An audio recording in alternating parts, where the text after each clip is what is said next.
Hey everybody, haven't done an update in a while, so a few things have changed. I'm gonna kind of do a point of reflection for a couple years from now, what we can all look back on, or at least I can. So, first thing that got done is I really put a big focus to finish fencing before it got too cold, and we're in luck because next week they're talking high 10 on Saturday, so. Anyway, so I set out, I still got to connect that one, but we put 3 strand around the outside and got all the T-posts set. This side, so I'm planning on getting hog panels, and we're going to have a gate. Right away, we'll just have one gate there. But my plan is to put hog panels in front of here, and then there's going to be a gate as well over there. And then hog panels around the backside, because the goal for next year is the barn might start in that early spring, but we're gonna end up putting at least a windbreak. I have some steel, and I'll probably end up buying some. Put a windbreak around this backside, and I will end up just setting my post for the eventual cattle shed there as well. So that is the plan. Then we'll have a working facility wall, but that's a later deal. But eventually we'll probably next year, because I'm gonna be buying a few butcher steers from Brad at Lars Valley. You'll see that more come spring, but we're gonna end up putting a fence line between the cow lot and the steer lot. So, but I designed everything here in mind that I can shut certain sections off. This going around the outside, you can see goes back there. We got to burn that pile, but I have that going back to the far corner down there, and then I'll get down there. I'll show you what the woods looks like. So we did 2 strand around the outside there, and we did 3 strand just because this is the cow lot. And any place that had a big elevation change, like this for instance, where it's got all the dips, this is eventually going to go as well. But I end up putting 3 strand in just because it is a cow lot. I don't want to deal with animals getting out, so we did that. And then I have it going to, from there goes to a 2 strand and ends at that post down there. This side I have 2 strands as well, but these 2 are not tied in. I'm going to end up probably getting the gator clips, and I'll just tie them in like that. I still have to put my connections in. But for access to this field, I didn't like the idea of doing gates. It's one more potential problem. So I ended up getting these pin lock insulators. And I have them there, in those 2 spots. And that way, for instance, when the co-op comes, because I've been asking about lime, and I'd end up, I'm assuming they made it sound like it's just because nobody in the area was doing lime. And for them to come down and do 10 acres, it's not, they're going to try hooking me in with someone else. So they can do this side, and then I'll have this gate. You can drop them and tie them in down to that bottom one. Same over there, and then drive across. I can, when I want to graze this for the steers, do the same thing. And just put poly wire across down there, and we'll be set. So that will allow an easy access to move back and forth. And I don't have to worry about gates or running wires underground or over top. You can drive over with a tractor, don't have to worry about anything getting caught. So that is, and this is the laneway. As you can see, I cut some. This is the laneway leading out to the woods and the cattle pasture. So on that note, this field's done. This is ran down to that point. And then the reason I didn't tie it on from there is because if I want to cut any of these trees, I want to be able to shut that off, have this on and that on, and I can still cut wherever I need to be. So, because this is also going to be an outwintering lot. Plan is to move bales and have a bale ring and move the bale ring every day or every other day.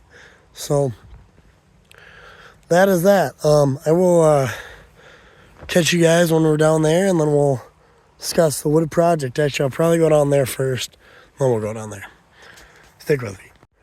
All right, we're back in the woods. We were just up there. This is straight north of the house, and you can see how much we've cleared this year. We started with that, and we have, from the highest point, you can see we opened up a lot. There's still a lot of trees that can come out. That guy, we can pick out a lot, but we have this opening up enough where grass can start to grow.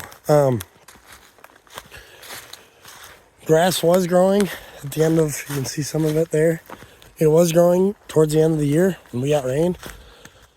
And the goal is to get this knocked out and start working our way basically where that tree line comes in. It's roughly four-ish acres. So goal is to thin this out, and then we're going to work on the east side as well. But this is where we're hoping to eventually have the woods look like. I can go in and cut whatever trees I need out. I'd like some of these smaller ones to take off, but groupings like that, great firewood. We burn, out of this small section, we took about 9 cord out. So really there's a lot of firewood that we can really make use of through the winter. All these piles we'll burn as well whenever we get some more snow. So, but yeah, that is the neighbors, and you can't even see through that. So I know once cattle get in this, they're gonna have fun figuring out, just busting against it. You'll get cows in there. They're gonna stomp all that down and make a nice mulch. But we'll end up having looking like this. So, and I have T-posts set on this side. The reason I have one wire in, and the plan is this top wire is going to run all the way around and tie into that corner over there. So that will allow me to shut off if I want to go out in the woods in the wintertime. Cows can be out on this lot. I can leave this on, and we can have free reign to cut wherever we need to. Don't have to worry about hot wires or anything. So we designed the entire system based off that. Yeah, there's more connection points like this. I'm also running 3-wire on this just because of, can't really see it, but it dips. There's a lot of elevation changes. So I'm running 3-wire on this as well, just for precaution, and because the road is right there. So again, here we'll just tie off from the exterior, hook into it with the alligator clips, and hook into our 3 wires. So show you guys what the east side looks like. All right, so we are on the east side. I have not showed you guys any of this yet.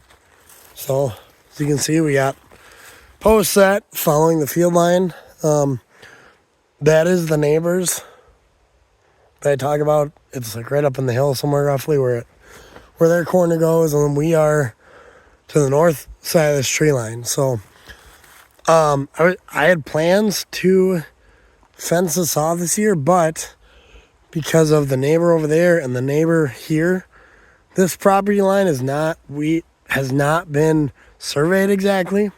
Trying to tell the guy, hey, I need that surveyed. So we just decided we're starting with a smaller herd anyway. We're just gonna not worry about that, and we'll save this for later. But so this weekend I set out I was gonna cut firewood. Well, I had plans because the ground is still soft enough. You said I would post up there. I had been waiting for the past couple weeks because there's a swamp right in here, or not a swamp, but the water slowly drains. And there's a hillside and this is a hillside. It drains right about in that bottom. Well, I dug and I got about a foot down and there was water seeping in the hole. So, because there is a swamp just on the north side, you can see the neighbors. That's all swamp grass. So I ended up cutting a new fence line there, and I really didn't hit any water until the bottom 6 inches. So anyway, and then we set T-posts and I got insulators on today. So that is our east side for the next couple of years at least. And of course, just like you guys saw, we're going to clear cut a lot of this. Cattle can take care of this small stuff, but we're going to go in and pick whatever trees we want out of here. As you saw, I cut a couple already. We got to cut trees along this side, along the north side, or the south side. So that's kind of why I haven't ran fence, but it takes a couple hours and you can have all the fence ran in a day. But we have the grazing that you guys saw done. So at least the first grazing, I can do that east or that west 4 acres that you guys were looking at. And yeah, we'll have our grazing open. So whether we graze this next year or whether it's 2 years, we'll have fence in place and we can just cut, because we do use firewood and it looks a lot better when it's maintained personally. It's nice when you look out and you can see everything. Through there is the swamp. And there's just a lot of brush. So, but as you saw, for what we did there, really opened up a lot. Plan is I did throw down some, it was kind of a grass seed mix. So we'll do a lot more of that, because I'm hoping we're going to probably start on this once they're talking high of 10 next week. But once we do get a little bit of a warm up, I plan on coming out here and cutting. Or if we get a nice sunny day where it doesn't feel too bad, we'll get out here and we'll cut. We'll thin the woods and yeah, this will be a nice looking pasture in a few years. So on that, I will do an update on all the equipment probably in another video coming up, maybe 1 week after work. But anyway, just thanks for watching. Ask for a like, comment, subscribe, and we'll catch you guys later.